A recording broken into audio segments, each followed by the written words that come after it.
Donc, bienvenue tout le monde. Vous êtes plein et je suis très très contente parce que je pensais que ce serait une discussion qui n'intéresserait que les nerds que nous sommes. Ne stresse pas. Non, non, mais donc je suis très très contente que vous soyez tous là. N'hésitez pas à intervenir dans le chat à l'écrit pendant toute la durée de la discussion, parce que j'ai préparé des questions aux intervenantes, il n'y a aucun problème. Mais c'est l'avantage d'une discussion comme ça en virtuel qui n'est pas une table ronde physique, c'est que vous pouvez intervenir, je ferai remonter vos questions à l'oral.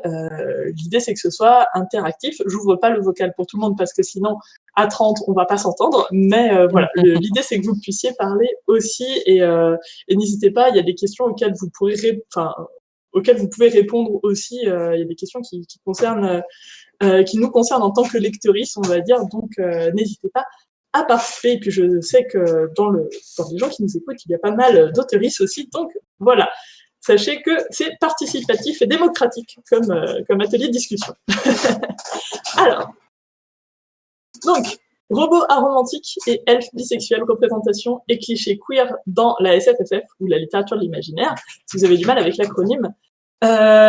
Donc, on va parler effectivement de cette un peu ambivalence qu'il y a dans la littérature de l'imaginaire, où en même temps, des fois, on croise plus facilement certaines identités, mais en même temps, des fois, elles sont représentées sous des formes qui peuvent être plus ou moins problématiques, et ou en tout cas, le regard du lectorat a évolué au fil du temps.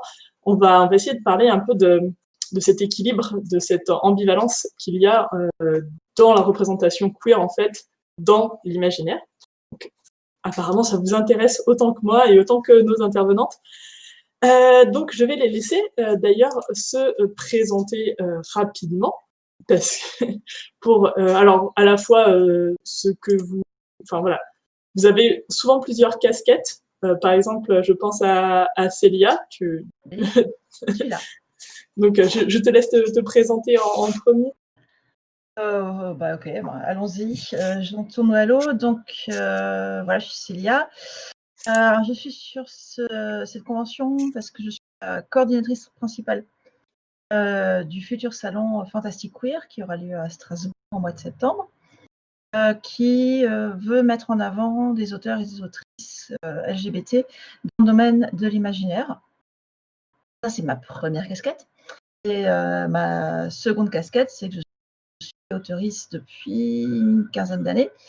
Alors, c'est très drôle hein, parce que la première nouvelle que j'ai publiée, c'était dans le Calepin Jaune, qui était un fanzine de vampires, totalement dans le mood de la table ronde. Et j'ai publié plusieurs nouvelles, et la dernière, c'était chez MM Bookmarks pour l'anthologie Tatouage. Un très rapide portrait de ce que je suis.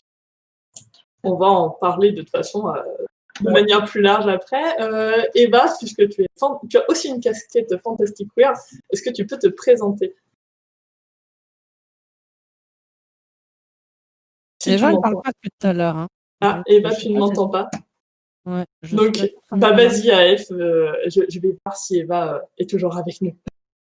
Ok, alors la question c'était qui nous sommes. Bon, alors ta vie, ton œuvre. Ma vie, mon œuvre. Bon, ça va être très rapide. Hein. En fait, j'écris depuis longtemps, comme à peu près tout le monde ici, à mon avis. J'écris depuis que je suis tout petit. C'est un petit peu un grand classique. En revanche, ouais, je lis depuis très très longtemps. C'est ma grand-mère qui m'a initié à la SF. Et là, pour le coup, pour IBI, j'avais proposé mon texte pour un appel à texte. Et au final, il y en avait un qui ressemblait pas mal au mien. Et elles m'ont dit, écoute, développe-le et on va en faire un standalone. Donc, c'est Green Lady, qui est quelque chose au final très personnel. Je me suis rendu compte plus je l'écrivais et plus je me rendais compte que c'était vraiment un texte très perso. Donc là, je suis là pour en parler, pour recevoir des questions dessus et on va bien voir où ça nous mène. Et au-delà de ça, oui, comme la plupart des gens, j'essaye de percer, pas pour la gloire, mais parce que si je voulais la gloire, je ferais autre chose de mes journées. C'est surtout le besoin d'écrire et de savoir qu'on est lu et pas juste qu'on écrit pour soi-même. Ouais, et je pense qu'on a le droit de le dire un petit peu rapidement normalement, mais tu vas bientôt avoir une autre nouvelle chez Ibi, mais on en Ah, parlera peut-être plus tôt. Non, mais ah voilà, oui, je ne savais pas si c'était. Oui, on voilà, le je ne dit, savais pas. on le dit, voilà, en avant-première, parce que peut-être qu'on posera des questions là-dessus à la fin si on a le temps. Donc voilà. Ok. Une autre nouvelle qui se prépare. Eva, du coup, c'est bon, normalement, j'ai entendu, là, normalement, tu devrais arriver à parler. Est-ce que cette fois on m'entend? Oui, c'est Oui, bon. là, c'est bon. Ah, ok, cool. Du coup, ouais, moi aussi, je suis dans Fantastic Queer parce que j'ai entendu parler du projet, c'était trop cool, du coup, je voulais participer. Et donc, j'aide à organiser, je fais le site. Sinon, je suis aussi autrice, j'ai une nouvelle dans le recueil de Ibi et d'autres nouvelles qui vont paraître notamment dans Galaxy et dans Géante Rouge. Et j'écris aussi des articles sur mon blog et j'ai écrit des articles pour Galaxy. Et voilà, en gros, mes Et je, casquettes principales. et je Si je peux ajouter quelque chose, Eva dit j'aide un peu Fantastic Queer, je fais le site. Elle a fait le site, elle fait des chroniques de livres et elle nous a fait l'affiche du festival. Donc elle fait beaucoup. Je pense qu'en sans Eva, le salon ne se serait pas fait. Hein. On serait resté à 2 ou 3. Voilà, merci Eva. je mets les liens qui vont bien dans la barre, dans le chat. Du coup, et pendant qu'on donc on parle de ça, j'avais une autre question. C'est, du coup, principalement d'ailleurs pour Eva et pour Wim, pour Célia, du coup, vous avez un site, enfin sur Fantastic World, c'est un salon, mais c'est aussi une base de données d'ouvrages de SFFF qui ont des thématiques LGBT. Enfin, principalement SFFF, même s'il y a des choses un peu sur la limite des genres. Est-ce qu'il y a un cliché assez courant, c'est que les personnes LGBT ont colonisé très récemment la SF, c'est arrivé, je sais pas, 5 dernières années. Est-ce que c'est vrai ce cliché? Alors, je sais pas qui veut répondre. Si tu veux J'ai répondre. préparé une réponse. Ah bah vas-y Eva, et puis Vas-y. tu Mais compléteras si j'ai. si parce qu'en fait, on dit ça, mais en vrai, quand on regarde et qu'on dit ah le premier, celui qui a inventé la science-fiction, soit on dit que c'est Marie Shelley, soit on dit que c'est Jules Verne. Et Jules Verne, en fait, bah, il était gay. Et c'est pareil, les grands classiques de la SF, on parle souvent de 1984, sauf que ce qu'on dit moins, c'est que 1984, c'est un livre qui a été inspiré de La Calocaïne, qui est un livre de Karine Boy, qui était lesbienne. Et donc, en fait, nous, les auteuristes queer, on était là depuis le début. Et en fait, il y a tout un truc de le fait qu'on soit queer, forcément, ça infuse nos textes. Et réciproquement, en tant que lectorat, il y a un truc de on parle de la figure du monstre, du différent, de ce qui est rejeté. Et donc, c'est quelque chose qui nous parle et qu'on lit de manière queer, même si c'est pas censé l'être à la base. Et donc, il y a le background pour que tout soit queer depuis le début. Mais ça prend vraiment du temps pour que ça aille sur le devant de la scène. Et j'ai l'impression qu'il y a une espèce d'évolution à 2 temps. Il y a eu une première vague de queer qui sont apparus à l'époque de Delany, de Delany, de Russ, de Le Guin, de Octavia Butler, de Monique Wittig, qui a aussi écrit de la science-fiction. En France, c'était surtout Berthelot. Donc voilà, il y a eu toute une mouvance dans la génération d'avant nous, en fait, qui a commencé à mettre des personnages queer de manière volontaire et assumée. Et maintenant, ce qu'on veut maintenant, c'est que ça se propage plus et que ça soit pas quelques grands noms qui ont la chance d'avoir pu parler de ces sujets-là, mais que ça se propage plus largement. Et c'est en train d'être un peu plus le cas, j'ai l'impression, dans la littérature jeunesse ou young adulte, parce qu'il y a cette idée que pour les jeunes, il faut les éduquer et que donc c'est important de leur donner une littérature qui est diverse. Mais pour les adultes, ça rame quand même pas mal. Voilà. Et c'est vrai que ça rame, hein. Je veux dire, en très actuel, en livres qui sortent depuis 1 ou 2 ans, il y a Sabrina Calvo, en adulte. Et après, je sais pas, Eva, si toi, tu vois d'autres personnes qui sont mises sur le devant de la scène SSFF française. C'est quand même très limité. Alors, je sais que l'inter-LGBT a fait une tournée avec Hélène Keuchner l'année dernière, juste avant le confinement. Voilà, c'est pas non plus, c'est pas foufou, hein. Après, c'est Si vrai on va que je pense s'avouer. à des noms, mais c'est des noms qui sont traduits de l'anglais. Parce qu'il y a aussi Ah, cette c'est ça. mouvance-là, c'est de dire, en fait, il y a des autoristes qui écrivent des trucs queer. Il y a Jemisin, il y a Chambers, il y a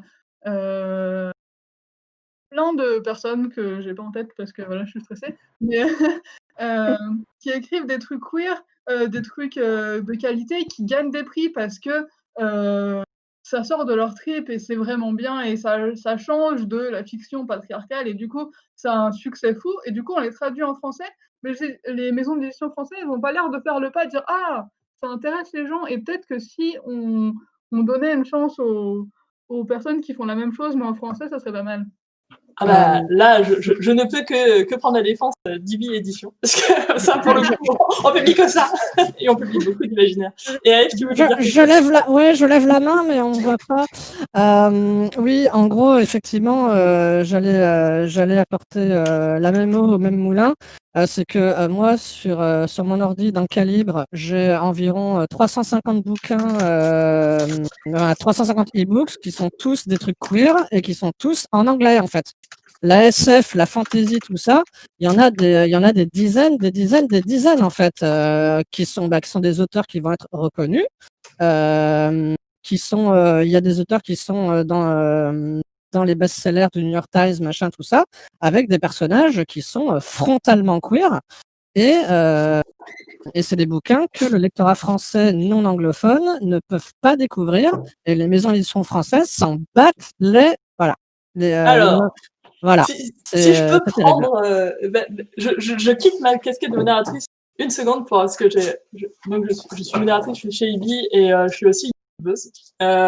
Et j'avoue que moi, ma passion, c'est l'imaginaire francophone. Et en fait, il y a pas mal de trucs, mais c'est juste que pour des raisons diverses et variées, dont on parlera pas forcément parce que ça... Enfin, on parlera après, si vous voulez, hein, parce que sinon, ça va complètement faire dévier la table ronde. Oui. Mais il y a en fait des choses qui sont juste pas marketées. Par exemple, Estelle Faye, il y a pas beaucoup de personnages hétéros. En fait, il y en a pas dans ses bouquins. C'est pas du tout, c'est pas du tout marketé comme des trucs LGBT. Il y a Lizzie Crodegar aussi. Lizzie Crodegar. Il y a pas mal de gens. On en reparlera après si vous voulez, parce que c'est vachement intéressant. Et j'aurais bien fait un sujet là-dessus. Mais on n'a qu'une heure, donc promis, après le chat écrit reste. Donc si vous voulez, on va déborder de toute façon. On va déborder, oui. Mais moi j'ai des tables rondes après. Donc... Oui, c'est juste en fait l'origine en fait du site d'archivage Fantastic Queer. Alors moi, tu vois, je lis énormément du adulte et beaucoup de romans jeunesse. J'aimerais bien lire des queers.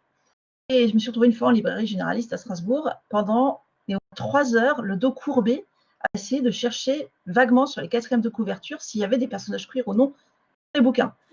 C'est insupportable. Et alors, Planète Diversité fait un super boulot là-dessus. Du coup, je me suis dit que pour la SFFF, donc c'est en sortant de la jeunesse et en faisant aussi la littérature plus réaliste ou plus adulte, voir effectivement que voilà, chez Estelle Faye, il y en a, chez Charlotte Bousquet, il y en a plein aussi, et qu'il y a aussi des auteurs et des autrices qui sont concernés, donc qui sont partie de la communauté LGBT, qui écrivent et que ce serait bien de les lire, quoi. Mais oui, mais en tout cas, ça existe. Mais d'ailleurs, c'était un peu ma question sur la première. On a l'impression que c'est récent parce que éventuellement on en parle un peu dans l'actualité, mais c'est des choses qui ont existé avant et c'est aussi pour ça que j'aime bien le projet de Fantastic Queer, c'est que il y a un travail de base de données, un travail d'archivage qui est fait et qui manque un petit peu, on va dire, des fois, parce que c'est des choses passées comme le travail des autrices. En fait, elles ont toujours été là. C'est juste que elles ont du mal à passer dans la mémoire collective parce que on les oublie un petit peu au fur et à mesure. Mais je vais vous recadrer, je reprends ma casquette de modératrice. On va passer à la question d'après parce que sinon on va passer 1 heure dessus. Je suis désolée. Promis, vous pouvez en reparler après. Je laisse le chat écrit ouvert et vous pourrez débattre. Mais j'avais une autre question quand même, puisque j'avais vraiment envie de parler de représentation des personnages queer dans la SFFF. Et je me demandais si vous pensiez qu'il y avait un intérêt particulier à faire des personnages queer dans justement ces mondes imaginaires, parce que est-ce qu'il y avait une plus grande liberté dans la représentation des personnages queer dans des mondes imaginaires? Est-ce que il y a quelque chose de particulier là-dedans? Aleph, on t'a moins entendu et je vais peut-être te laisser commencer du coup. Oh, d'accord. C'est une magnifique question que je te remercie d'avoir posée. Oui, non. Alors, basiquement, on en avait déjà discuté hier entre nous et je vais répondre la même chose, effectivement, à savoir que dans un univers imaginaire, le personnage queer qu'on a envie de mettre, on va pas se casser la tête de savoir s'il se fait agresser dans la rue, si les flics l'écoutent et ce genre de truc, en fait. On est effectivement totalement, vu qu'on a le contrôle total de l'univers dans lequel on l'a mis, on peut simplement décider en 2 secondes, ok, il est queer, ça n'a aucune importance dans cet univers-là, point. Et du coup, le personnage n'est pas là pour être queer, il est là, il est queer, et on s'en fout en fait. C'est pas, enfin, c'est important pour ceux qui vont lire et qui vont se dire ah oui, enfin de la représentation, mais dans l'univers lui-même, le personnage, c'est un peu triste s'il est là juste pour être le personnage queer du bouquin, quoi.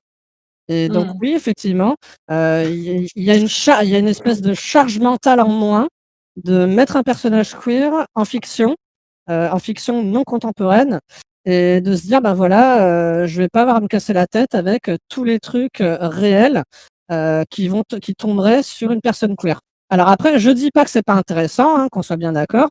Un univers de fantasy futuriste et cetera, avec un personnage queer, avec des préjugés qui sont, des préjugés intradigétiques, et ça peut être un des axes de montrer que le personnage queer, il est la cible de répression, ce genre de choses. Ça peut tout à fait être dans le thème. J'ai oublié, j'ai un bouquin en tête, auquel je pense, mais si je le retrouve, je le mettrai à l'écrit. Et voilà, je dis pas qu'il faut pas explorer les problématiques parce que on entend souvent, effectivement, le truc de ah oui, mais on lit pour s'évader, alors on veut laisser tous les préjugés dans le monde réel et pas les mettre en fiction. C'est totalement valide. Je suis une des premières personnes qui va apprécier cette démarche, mais faut vraiment pas non plus tourner le dos à un bouquin de fantasy, de SF ou de peu importe dans le domaine de la SFF, qui va qui va faire ce que fait la SF depuis toujours, à savoir parler des problèmes du monde réel à travers d'une manière biaisée pour que les gens arrivent à avaler la leçon sans laisser leurs vrais préjugés prendre le dessus, quoi. Merci. C'est vachement intéressant et je sais qu'en plus, justement, je vais passer la parole à Eva parce que je sais que tu as une démarche un petit peu différente. Donc, je vais te laisser l'expliquer. En fait, parce que ta question, c'était est-ce qu'il y a une plus grande liberté? Et en fait, j'emploierais pas forcément le mot liberté. En fait, il y a une ambivalence du fait que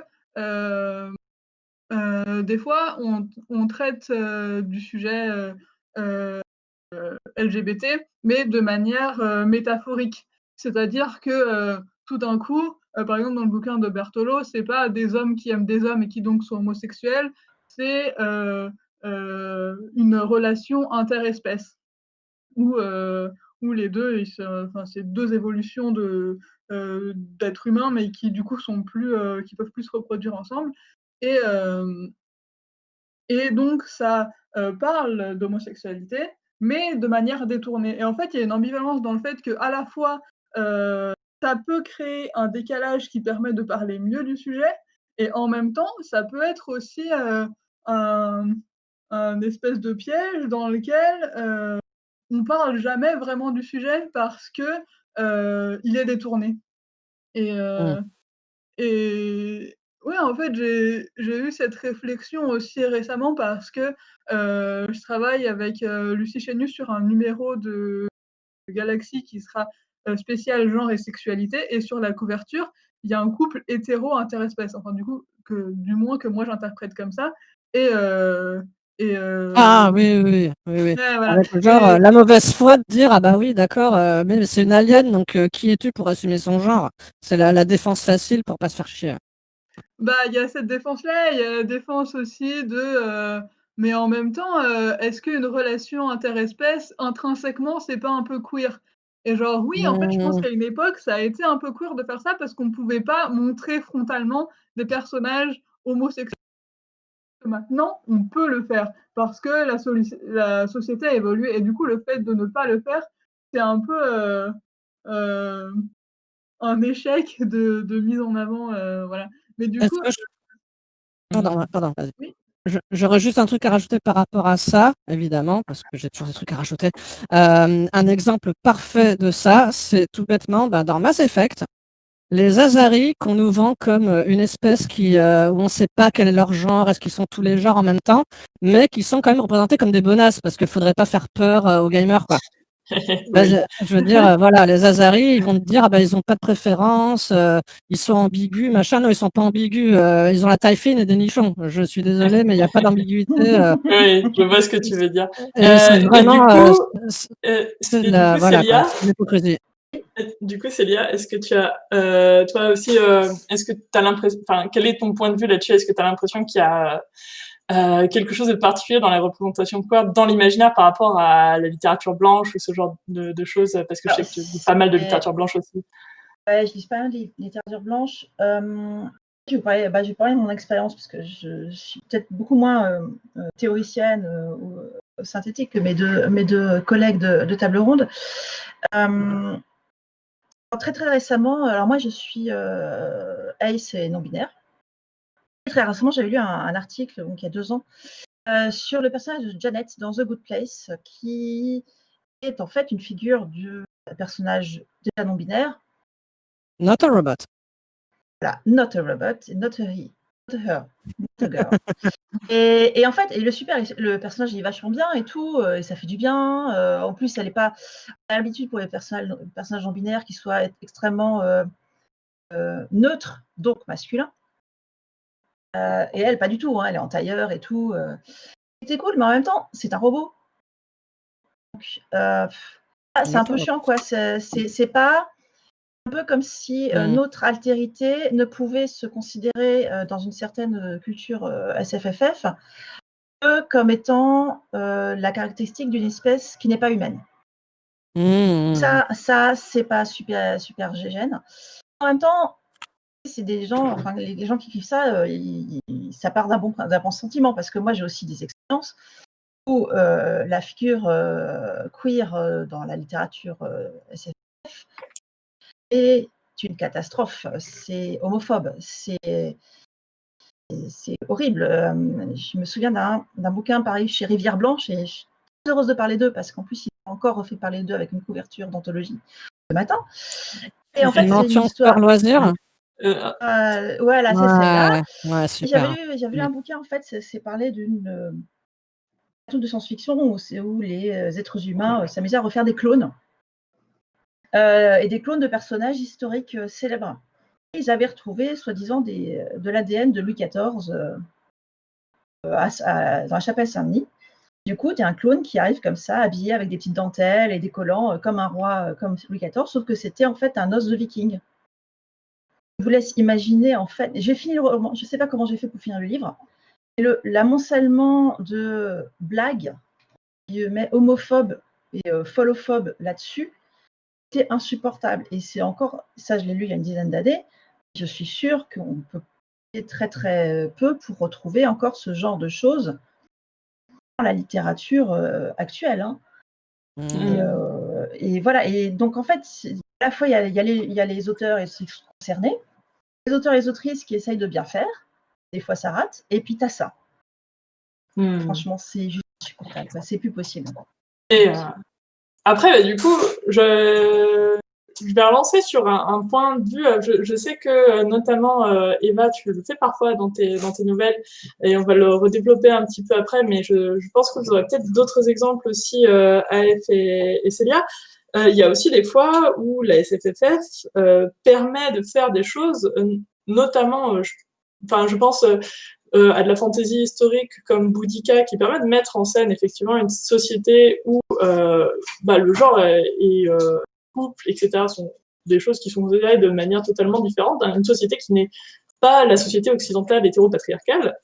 Et aussi après dans des trucs qui sont au contraire de la SF assez lointaine, où je pense par exemple à la série des Chroniques du Ratk, où les personnages ont l'air d'avoir accès notamment à une technologie assez avancée pour avoir s'être totalement libéré de la binarité du genre et que au point que le genre n'a plus aucun sens dans cette société.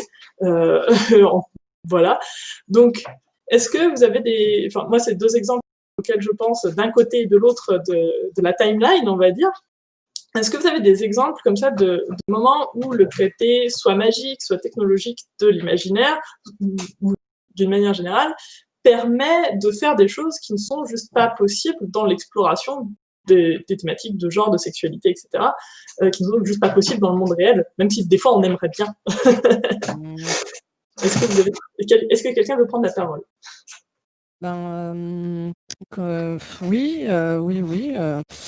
Par exemple, dans le cycle de la culture de Ian M. Banks, il y a un passage qui est assez maladroit assez maladroit dans le sens où on sent qu'il a voulu faire quelque chose de très progressif, mais que ça reste quand même dans les limitations des recherches qu'il avait pu faire sur le sujet. Mais en gros, il y a la mention juste pour recadrer le cycle de la culture, c'est une civilisation transhumaniste, post-humaine, tout ça, qui a vraiment qui a vaincu la pénurie, c'est post-pénurie, donc ça a vraiment vaincu la pauvreté, la misère, le besoin d'argent, etc. Et en gros, il y a juste un personnage qui est mentionné dans le deuxième bouquin, je crois, qui là je vais changer parce que j'ai à nouveau envie d'avoir des gosses, donc je vais redevenir une femme. Et en gros, il suffit de prendre une pilule et le changement prend plusieurs semaines. Et ensuite, tu peux enfanter, blablabla. Et puis après, une fois que tu en as marre, tu peux redevenir un homme. Donc ça reste ultra binaire, mais on sent vraiment le côté.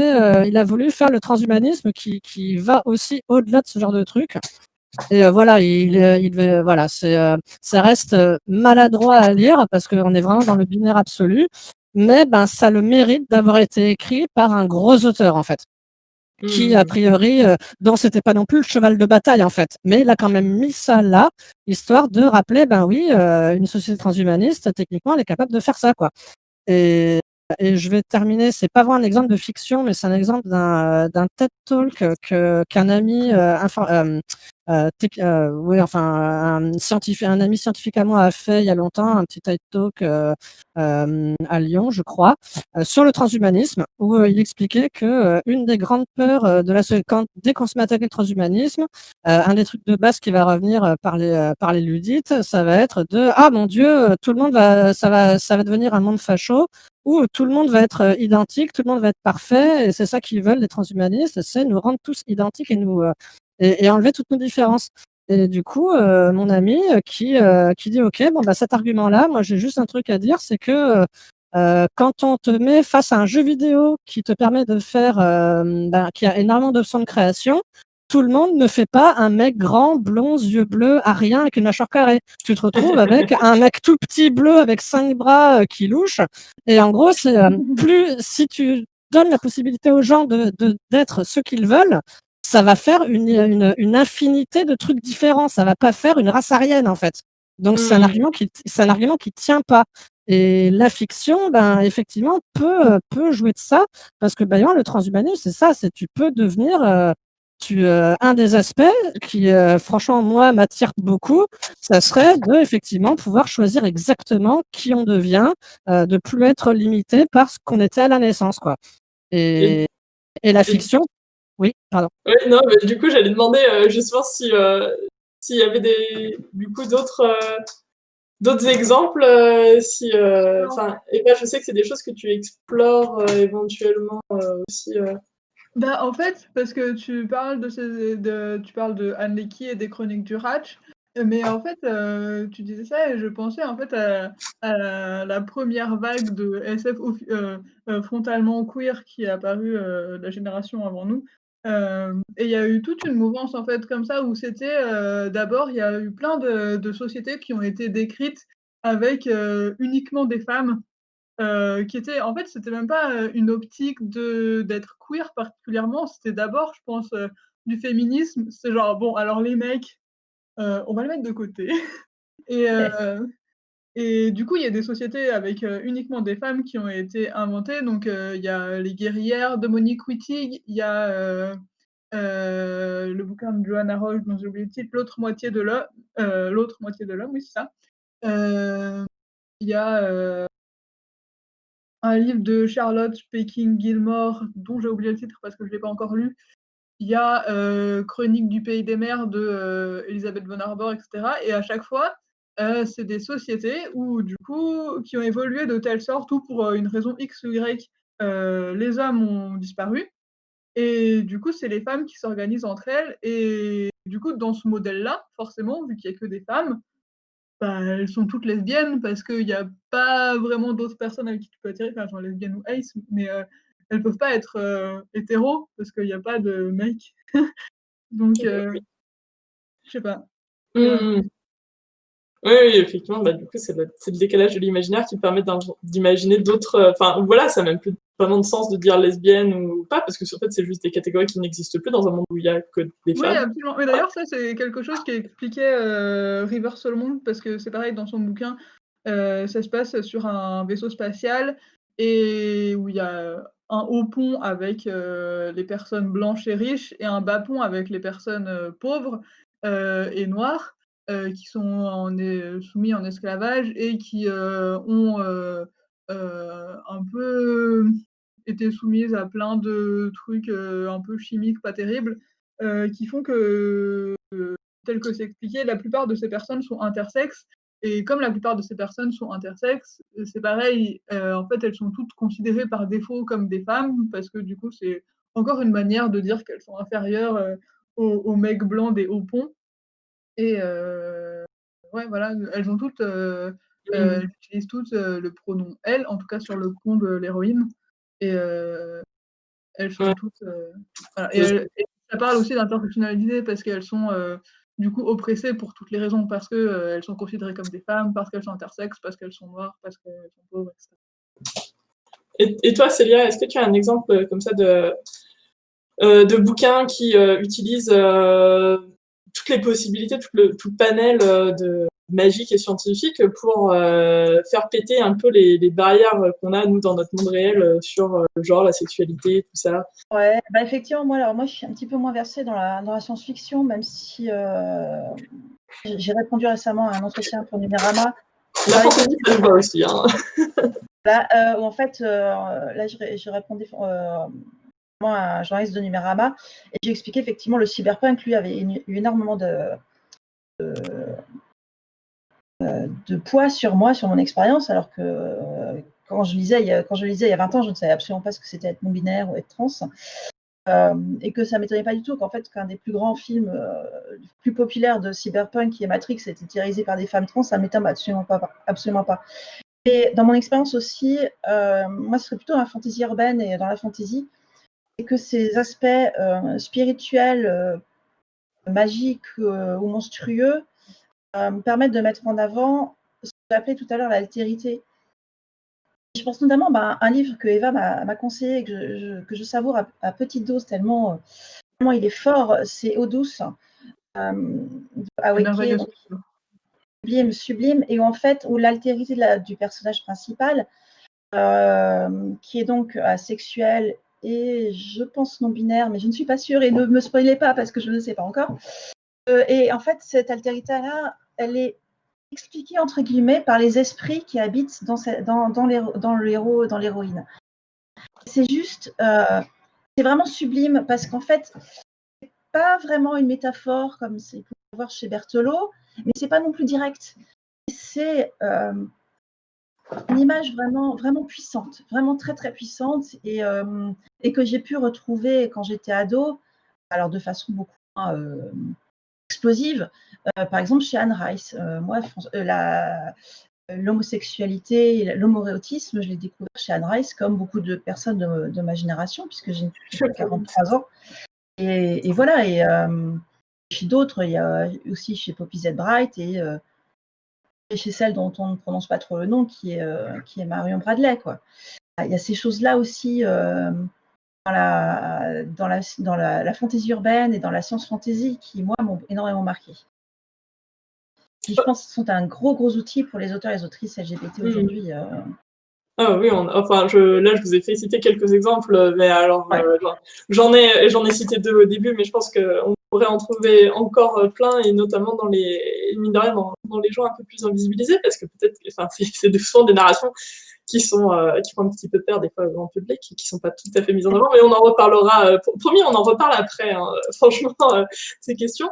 Mais du coup, j'avais envie de rebondir un peu là-dessus pour parler notamment de Green Lady, qui est du coup la nouvelle, enfin, petite novella de AF, qui est publiée chez Ibi, où justement tu exploites pas mal de choses d'un univers de SF. Enfin, il y a quand même des choses qui ne seraient possibles que dans cet univers de SF pour explorer une relation lesbienne qui est assez chouette. Et j'avais aussi, enfin, donc si tu vas pouvoir nous parler de ce couple, et il y a notamment quelque chose que j'ai beaucoup apprécié en lisant la nouvelle, et je sais qu'on en a déjà parlé, mais je vais te poser la question quand même, Ouais, ça fait pour, ça, ouais. voilà, pour les gens qui... c'est, du coup, tu as effectivement un couple où, avec une androïde et une femme humaine, et effectivement, l'une des deux est asexuelle, mais c'est pas le robot, c'est la femme humaine de chair et de sang qui est asexuelle. Et du coup, ça, c'est un renversement d'un cliché, effectivement, dont on parlait justement juste avant, on en parlait notamment dans le chat. Ces robots qui sont asexuels, et ce qui rejoint beaucoup le cliché négatif de les personnes ace sont un peu des robots sans sentiments. On sait que c'est faux, hein, mais qui est un cliché qui est encore malheureusement répandu. Donc, est-ce que tu peux nous parler un peu de ce couple? Bien oui, en fait, comme je t'ai dit hier, j'ai été assez pris par surprise quand j'ai vu le nom le nom de la table ronde parce que, en fait, c'est absolument pas intentionnel du tout, qu'on voit ça comme une relation, asexuelle et tout ça. Ça s'est vraiment fait, c'était comme ça, quoi. À la base, Monica, je l'ai vraiment vue comme quelqu'un qui socialement est renfermé, tout ça, machin. Il y a pas mal de moi dedans, forcément. Mais et donc oui, l'analyse, je me rends compte qu'effectivement l'analyse est bonne. Et voilà, donc Monica, c'est une meuf qui aime pas sortir. Et je parle peut-être plus tard de quelle était mon intention réelle, ou je sais pas si j'en parle maintenant. Oh, Mais vas-y, tu peux en parler maintenant, tant que...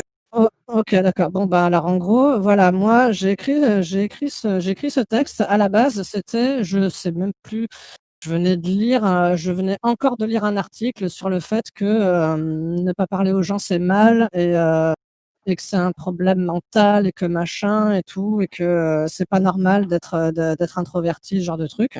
Et c'est tombé à un moment donné où j'avais vraiment pas envie d'entendre ça, et ça m'a tellement énervé que j'ai commencé à écrire un truc dessus.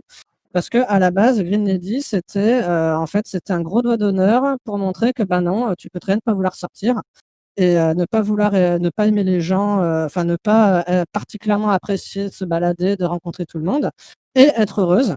Et là-dedans, je me suis dit: tiens, je vais aussi parler d'une autre de mes marottes, à savoir que moi personnellement, depuis que je suis ado, je rêve d'avoir un assistant digital, une IA, qui m'épaule, qui soit là pour à qui je peux parler, ce genre de choses, en sachant très bien que très vite, j'aurais obligatoirement des sentiments pour elle, assez rapidement, parce que c'est vraiment quelque chose qui me touche beaucoup, une relation comme ça, homme-machine.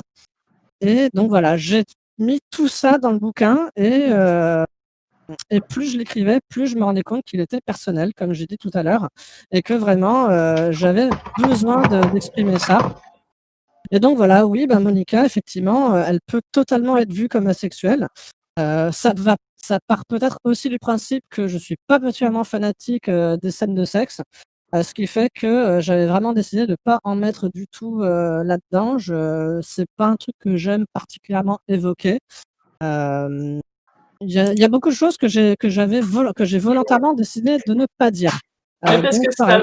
je Oui. trouve que ça va même un peu plus loin puisque du coup dans l'histoire, bon je spoil légèrement, mais Mmh.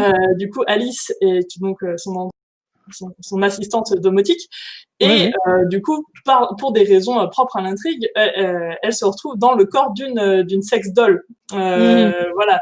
Et il y a plusieurs passages qui parlent du fait que c'est à la base c'est le corps il est fait pour assouvir des fantasmes sexuels et que Monica est pas très à l'aise avec ça. Il y a même une discussion qu'elle a avec Alice pour dire non, j'éprouve pas vraiment d'attirance sexuelle pour toi. Enfin, moi, c'est comme ça que je l'ai lu Ah! c'est pour ça que je l'ai lu comme asexuel. Parce qu'il y a un passage où elle dit, j'ai pas d'attirance sexuelle pour toi, ce qui, pour moi, est à peu près la définition de la sexualité. C'est notamment pour ça, que, Ah, ben, en fait, oui, il me semble même qu'elle s'excuse de lui avoir donné ce corps-là. oui, oui, Je suis à peu près sûr qu'elle s'excuse et qu'en fait, tout bêtement, c'est parce que, vu que c'était un robot sexuel, elle avait le triple, le quadruple d'articulation corporelle par rapport à un robot qui fait juste le ménage, en fait. Et c'est une des raisons pour laquelle elle a choisi ce corps-là. C'est parce que c'est un corps qui est censé être souple, histoire que un mec cis puisse faire ce qu'il veut avec dans toutes les positions possibles de tous les films qu'il a pu voir.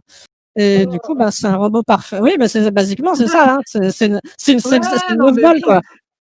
C'est sale, quoi. C'est vraiment sale. Et du coup, voilà, à un moment donné, effectivement, Monica, ça me semblait important qu'elle s'excuse d'avoir donné à cette IA qu'elle aime. Oui, je t'ai donné un corps qui est un corps qui est fait pour être un objet de désir pour homme, mais c'est parce que ça te permettait d'être le plus proche possible des interactions humaines, vu que tu vas pouvoir bouger exactement comme un humain, parce que tu es fait pour. Et il y a très peu de modèles qui sont faits comme ça, quoi. Donc voilà, j'avais fait aussi ça exprès pour montrer que oui, ok, c'est une sex doll, mais ouais, ouais. mais c'est Et pas. Hmm. ça Oui, reprend une figure qu'on retrouve dans le cyberpunk, hein, et chez, je veux dire, par exemple, dans les moutons reptiles dans les robots reptiles de moutons électriques et Blade Runner, que les IA, ce sont soit des prostituées, soit des soldats. Et oui, ouais. on retrouve ça et dans énormément de littérature de science-fiction, hein. D'ailleurs, je tiens à dire que Green Lady a été écrit, relu, terminé, envoyé à l'éditrice largement avant Blade Runner 2. Oui, Et non, Mais Blade Runner ne plaît à personne de la regarder aussi. Euh, C'est oh, et si, du coup, malheureusement. si, du coup, en fait, j'ai eu des gens qui ont lu le bouquin qui m'ont dit: «Ah ouais, Blade Runner 2, blablabla, machin», donc j'étais vraiment vert. À chaque fois, je me sens obligée de me justifier. Et j'ai mon meilleur ami qui a lu, qui est la personne avec qui j'ai grandi, littéralement, ça pourrait être mon frère, qui m'a dit: «Ouais, j'ai lu». Alors, et je lui ai dit tout de suite: «Écoute, je l'ai écrit avant le Blade Runner». Et il me dit: «Alors oui, et j'en suis sûr parce qu'en fait, je te connais. Et si tu l'avais écrit avant ou pendant ou après, tu aurais réécrit tout ton bouquin pour pas que ça fasse comme Blade Runner». Oui, j'imagine. Voilà, Euh, ouais. Par contre, on a quelqu'un qui aime bien réutiliser, tu me fournis une transition parfaite, qui aime bien réutiliser Mais de rien, les mythes, c'est cadeau. voilà, les mythes, les figures connues, les contes, les trames qui sont un peu connues par le grand public. C'est Eva. Donc, j'avais une question pour toi à ce niveau-là. Donc effectivement, je pense notamment à Vénus d'Em qui est publié dans notre recueil Légendes oubliées chez Libby, mais aussi à d'autres choses qui vont être publiées bientôt, comme une nouvelle qui reprend le mythe de Frankenstein. Comment est-ce que tu retravailles ces mythes, enfin le mythe de Vénus, il n'est pas spécialement lu comme queer de base, souvent. Comment est-ce que tu le retravailles? Elle est très lue comme un fantasme hétérosexuel, quand même. Comment est-ce que tu retravailles ces mythes pour y intégrer des thématiques queer et des identités queer chez tes personnages? Je pense notamment, effectivement, pour le coup, à Vénus d'Em, où Vénus est polyamoureuse et c'est pas du tout vu d'un point de vue de mec cis quoi, on va dire. C'est parce que je suis pas un mec cis-het pour commencer.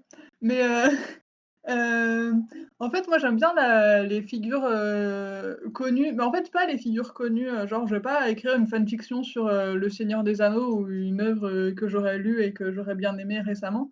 Ce qui m'intéresse, c'est plus les figures qui font partie de l'imaginaire collectif, donc les figures de la mythologie grecque, dont on a des idées, mais très très vagues, parce qu'on est très peu à avoir lu l'Iliade et l'Odyssée en vérité.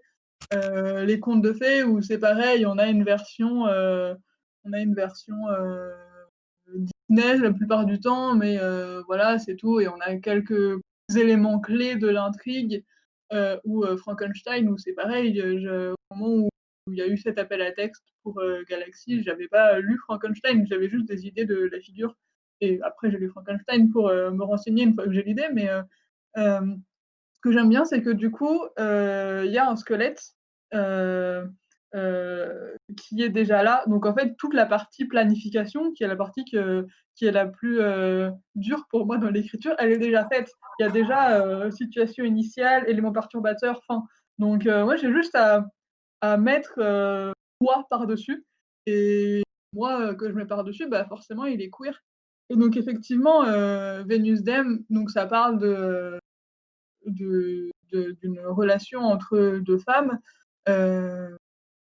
dont une qui est Vénus, qui est donc la déesse de l'amour. Et pour moi, si c'est la déesse de l'amour, c'est évident que dans son cœur, il y a de la place pour aimer plusieurs personnes et pour ne pas se limiter à un seul genre. Donc c'est sûr qu'elle est polyamoureuse, qu'elle a plusieurs relations. C'est sûr que dans ces relations, il n'y a pas uniquement des hommes, il y a des hommes, il y a des femmes, il y a des personnes non binaires, il y a voilà, en fait, elle aime les gens, elle est capable de les aimer vraiment à fond.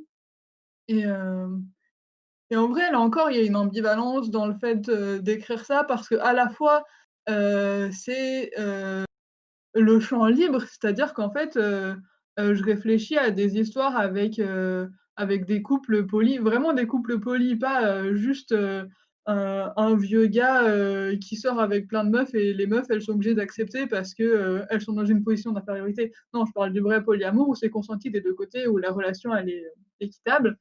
Ben, en fait, je vois une relation dans les livres de la Terre fracturée de N.K. Jemisin, mais sinon c'est tout. Et donc à la fois j'ai champ libre, je peux faire ce que je veux, et en même temps, bah, c'est terrible parce que ça veut dire que quand j'écris quelque chose, ça va être la représentation enfin pour les personnes qui vont éventuellement me lire, ça va être la représentation du polyamour. Alors que non, c'est une façon de vivre le polyamour, parce que le polyamour, là, Vénus Dem, elle est en couple avec plusieurs personnes qui n'interagissent pas forcément les unes avec les autres, mais il y a aussi des personnes qui forment des couples, ou alors qui ont 3 relations qui se connaissent entre elles, mais voilà, ça peut, enfin, il y a toute une variété vraiment infinie de manières de représenter le polyamour, parce que c'est vraiment la multiplication des liens, et, et c'est frustrant d'être pionnière dans le domaine. J'aimerais mieux qu'il y ait plein de relations de polyamour avant moi, et que j'ai pas besoin d'être.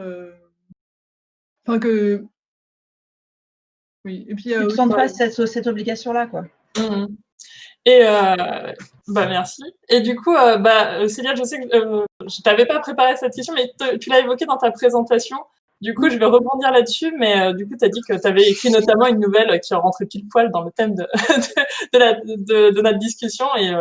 Et bah, je sais que tu écris aussi d'une manière générale.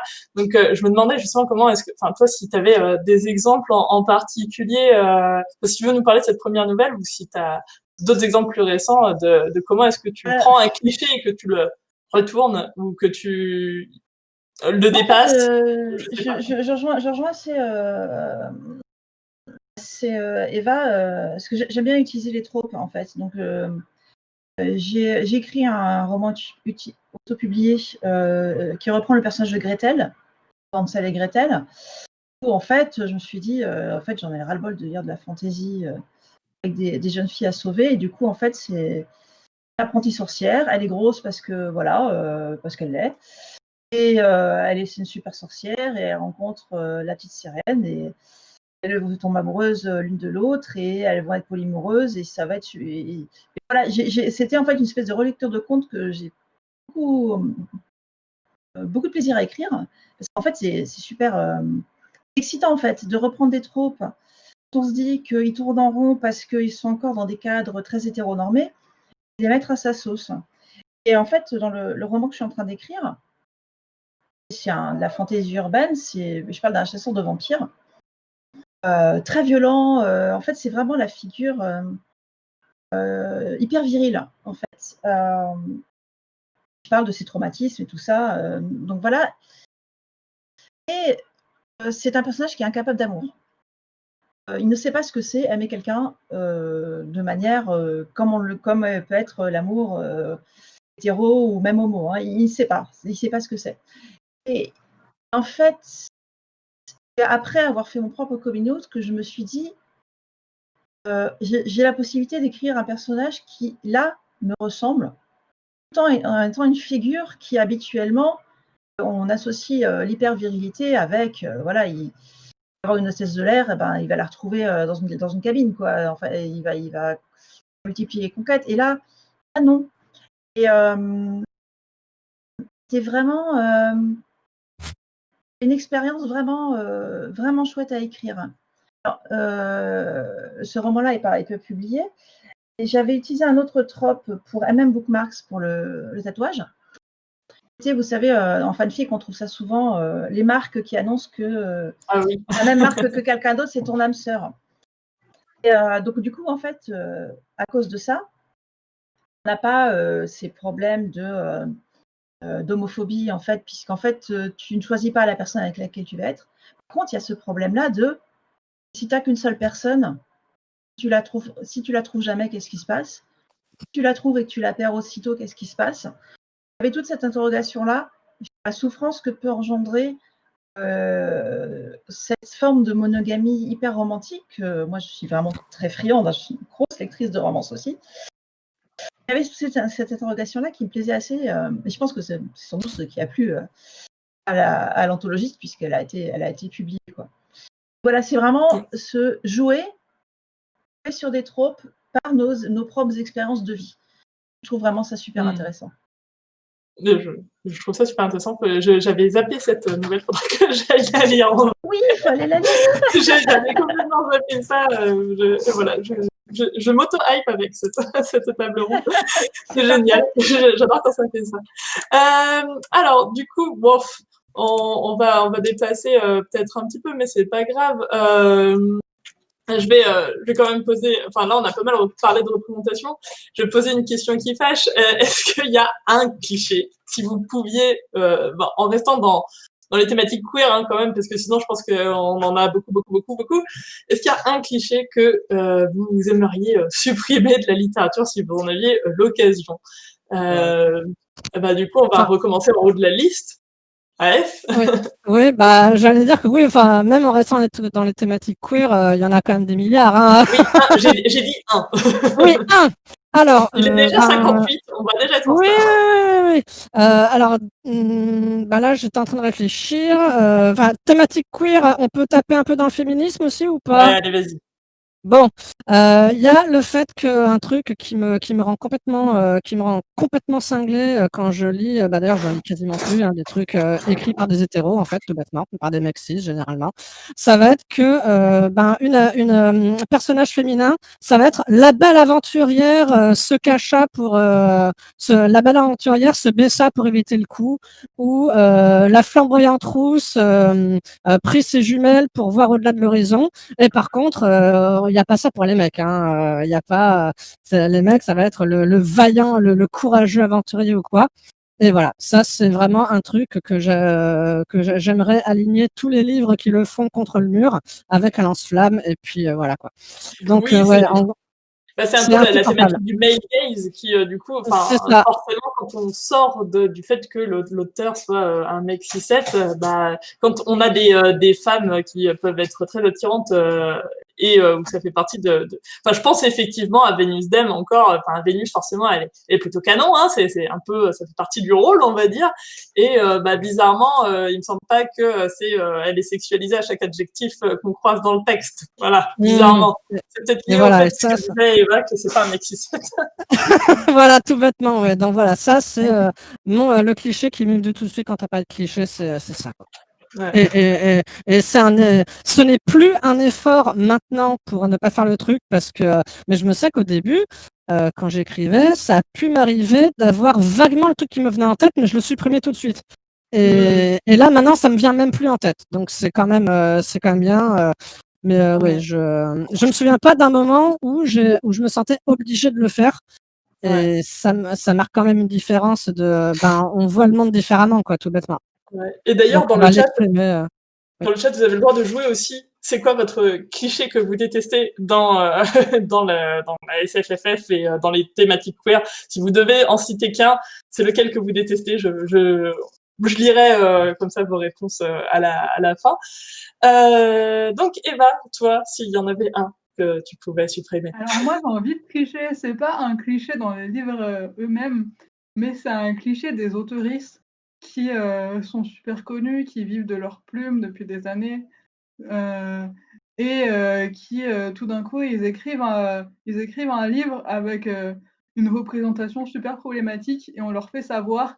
Et là, ils se fendent d'articles dans les journaux pour dire que on les censure et que la liberté d'expression est mise à mal et que en gros, nous les queers, on n'est que des fachos parce qu'on ne peut pas se faire insulter dans les livres qu'on lit. Et Je ça sens que m'énerve. l'actualité. Ah, j'ai jamais croisé ça, mais je te crois sur parole. Ouais. Oui, je vois ce que tu veux Ça dire. doute, Je pense parce que ça compte. Je te l'accorde. Célia, toi, est-ce qu'il y en a un où t'en peux plus? Alors, effectivement, moi, les personnes queer écrites par des auteurs cis-het, j'en peux plus. Il faut vraiment qu'on me conseille le livre, voilà, avant que je le lise. On m'a conseillé Estelle Faye. J'avais découvert Charlotte Bousquet avant d'avoir toutes ces questions-là. Donc là, ça va, je sais que c'est pas. D'autres, il faut vraiment qu'on me les conseille et que ce soit une personne LGBT qui me les conseille, sinon je ne les ouvre plus. En plus, de toute façon, je dépense déjà tellement de fric dans les livres écrits par des personnes LGBT que voilà, je fais des choix après. No money for cis persons. Mais non, il y a un truc qui m'énerve un petit peu. Quand on a eu ce débat-là sur les réseaux sociaux, c'était vraiment une maladresse de la maison d'édition. Il ne faut vraiment pas que ça se reproduise. C'est que, surtout en SFFF, le genre et l'orientation sexuelle d'un personnage, ce n'est pas un spoiler. C'est pas un secret qu'il faut garder à tout prix. Ça, on sent. Oh là là, oui. On s'en contrefou, c'est pas ça. C'est arrivé en fait par Terre de brume de Cindy Van Wilder, effectivement, où il y a un personnage trans et puis il y a un couple de lesbiennes. Mais c'est pas ça l'histoire. L'histoire, c'est qu'il y a une brume géante qui tue l'humanité entière et que les différentes forces élémentaires incarnées dans des jeunes gens doivent essayer de venir à bout de cette brume. L'intrigue, l'écriture et les personnages en eux-mêmes sont tellement intéressants. Bah oui, enfin c'est super bien que les héroïnes elles se fassent des bisous, quoi, mais pas un spoiler. Fou. Oui, Non, parce que sinon, c'est un spoiler de dire que Bilbo Saquet, c'est un hobbit, quoi. Enfin... oui. Et puis c'est ce qui me semble. C'est exactement ça, quoi. Non, ça, arrêtez, quoi, arrêtez. Et je sais plus si c'est toi ou si c'est quelqu'un d'autre, Célia, qui répondait à ça. D'ailleurs, c'est dans les bouquins où les personnages sont hétéros, personne ne dit que c'est un spoiler de dire que les personnages sont hétéros. Personne ne dit que c'est un spoiler qu'Aragorn, il est hétéro. Hein, voilà. Bah oui, voilà. Si on le mentionne pas, Aragorn est-il vraiment hétéro? Il est plutôt elfophile. Hein. D'après les fanfictions, effectivement, non. Hein, mais nous pouvons avoir ce débat aussi après. Alors, je cite du coup les gens dans le chat. Donc, nous avons Louve qui dit, alors oui, ça c'est un cliché. Moi aussi, j'en peux plus dans le MM, mais on peut dire dans le yaoi aussi. Hein, les scènes de sexe tout le temps. Les anus autolubrifiants, les litres de sperme. Moi, j'ai envie de rajouter forcément l'orgasme simultané. Hein, voilà, forcément le sexe très réaliste. Ça c'est automatique, ça. Hein, ouais. Voilà, c'est magique. Hélène nous parle des traductions ratées de voir asexuel asexual qui est traduit par asexué. Donc non. They traduit par il ou elle, mais on a d'autres exemples. Hein. On ne va pas citer le il avec un S quand même, infamous il avait qu'un S dans un bouquin quand même, pour un personnage Il y a qui était qui était seul. Hein. mentionné pour le prix de la meilleure traduction au GPI, j'en pouvais plus. Oui, voilà. Asexué, c'est vraiment une méconnaissance du truc parce que j'ai Ah oui, déjà non, ça vu. veut pas dire ça. Hein. Ouais, j'ai déjà vu le terme asexué utilisé pour pour dire asexuel par quelqu'un qui voulait vraiment bien faire, mais qui n'avait aucune éducation dessus, qui ne s'était Oui. pas renseigné et qui peut-être n'avait pas dans son cercle, n'avait pas accès à cette Non, connaissance mais en fait. ça, je veux bien, mais quand on est traducteur professionnel, au bout Ah oui, d'un d'accord. moment, Oui, traduction professionnelle. Et puis et puis, il y a un truc qui s'appelle Internet et qui a révolutionné la traduction. Il faudrait peut-être aller voir ce que c'est Internet, ça peut aider les traducteurs. Moi, ça m'a beaucoup aidé. Hein. Et voilà. Et c'est pareil, je pense au Yel entre guillemets dans dans un rayon de soleil. Comme bizarrement, il y a des tas de termes inventés dans un bouquin parce que c'est de la SF. Hein, mais le Yel, c'est le seul mot qui reste entre guillemets. Le 11F, alors celui-là, je l'ai pas vu. Le D traduit par on, mais c'est. Non, mais il y a on dans comment c'est Trop semblable à l'éclair de Ada Palmer. Ah d'accord, je l'ai pas lu encore. Et c'est très bizarre. Mais en fait, c'est en fait, ils ont travaillé avec l'autrice et c'est pas un personnage en particulier qui serait non-binaire et qui aurait choisi ce pronom-là. C'est en fait toute la société qui est genrée dans ce pronom neutre là. Il fallait choisir un pronom neutre. Et en fait, le principe de ce livre, c'est que c'est une société qui se passe un siècle dans le futur par rapport à nous, mais qui sont à fond sur le siècle des Lumières. Et du coup, ils voulaient faire une référence, que tout soit pas moderne de notre époque, mais comme les gens du siècle des Lumières, ils étaient à fond sur. Disons qu'on va dire que c'est mieux que le il avec un S. Ouais, voilà. Et du coup, c'est on dans ce cadre-là, et au pluriel, c'est on au pluriel. Mais par contre, et du coup, le choix fait plus ou moins sens, mais vraiment plus ou moins. Mais par contre, c'est vraiment pas pratique à lire. Enfin, voilà. Ouais. Il y a des traductrices qui ont trouvé un super choix. C'est à voir par rapport aux personnages qu'elles traduisent. Hein. C'est celles qui ont traduit le Stone Batch Blues de Leslie Feinberg, donc qui s'identifie comme lesbienne Butch non-binaire. Du coup, ils utilisent de temps en temps elle et de temps en temps il. Et j'ai trouvé ça, moi, en tant qu'autrice, vraiment une solution vraiment chouette. Plutôt que le Yel. Bon, le Yel, chaque personne concernée peut l'utiliser, hein, il n'y a aucun souci. Mais moi il me gêne un peu parce que c'est comme s'il me remettait dans une case alors que je varie d'un à l'autre suivant les heures de la journée, suivant le mois, suivant mon humeur. Donc, passer de il et de elle d'une phrase à l'autre, je trouve ça vraiment. En plus, du point de vue de l'écriture, et de l'écriture que tu dois la discipline d'écrivain que tu dois te donner, c'est sympa quand même. C'est encore un défi à mettre en place. Un peu comme écrire un personnage asexuel sans le dire, sans le montrer, faire un gros panneau ou en faisant exprès une scène pseudo-romantique pour qu'ils disent bien oui, non, mais attends, je suis asexuel. On a ça, c'est assez sympa, quoi. Ça, tu me mets une magnifique transition parce que, va falloir quand même que j'y aille parce qu'après j'ai une autre table ronde. Mais justement, j'allais faire l'annonce. Donc après, vous avez un thé littéraire MM avec Amélie Séastier et Marie Mathieu, ce qui a déjà commencé. Mais sinon, dans maintenant une vingtaine de minutes, on va parler de humour et normalisation pour dédramatiser la fiction LGBTQIA+. Et notamment, on parlera un peu de ces questions, de comment techniquement on fait pour certaines identités qui sont un peu plus invisibilisées. Donc j'en profite pour faire la transition. Et je pense qu'on va devoir s'arrêter là et que je ne vais pas vous laisser le mot de la fin parce que vous êtes beaucoup trop bavard et bavarde. La prochaine fois, tu nous donnes 2 heures. Hein. Mais la prochaine fois, je laisse.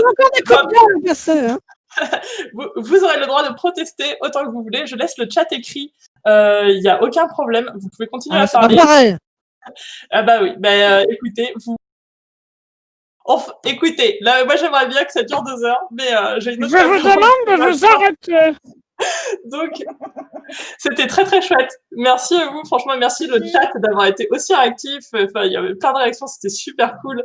Merci d'avoir participé, merci d'avoir été aussi nombreux et nombreuses. C'était vraiment génial. J'avais vraiment peur qu'on soit 3. On aurait passé un bon moment à parler autour d'un café, mais donc vraiment, merci beaucoup. N'hésitez pas à aller voir le travail de nos intervenants et intervenantes, qui est super chouette. N'hésitez pas à donner pour le Ulule de Fantastic Queer, parce qu'il faut que cette convention se fasse. Donc, allez les voir sur leur stand, allez leur poser des questions. C'est un super chouette projet. Donc voilà. Des bisous à tout le monde. Le temps d'aller me faire un café, j'arrive sur le stand. Et voilà, ils ont un vocal en plus, donc vous pouvez aller squatter leur vocal. Youpi. Bisous à tout le monde. Allez, adieu. Ciao.